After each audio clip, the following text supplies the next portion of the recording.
Hello friends, in this video I'll show you how to calculate square and the square root of number in Excel. I'll ask you like and subscribe, thank you.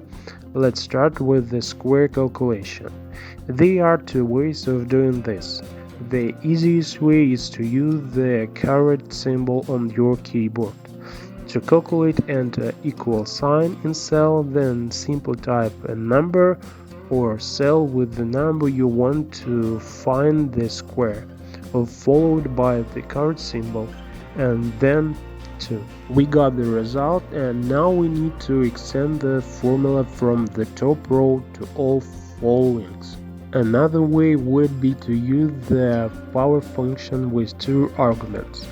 The number you want to find the square of followed by a comma, and then the power argument 2. It does exactly the same thing as the first method. Now let's move on to calculating the square root. The first method involves the same using the caret symbol. Simply type the value you want to find the square root of followed by the caret symbol, and then within brackets type 1 divided by 2. Well, it worked, and of course we extend the formula from the top line to all followings.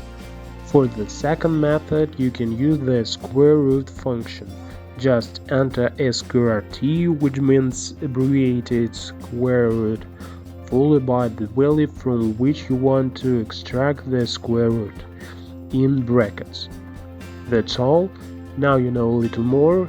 Thanks for watching and see you in other videos.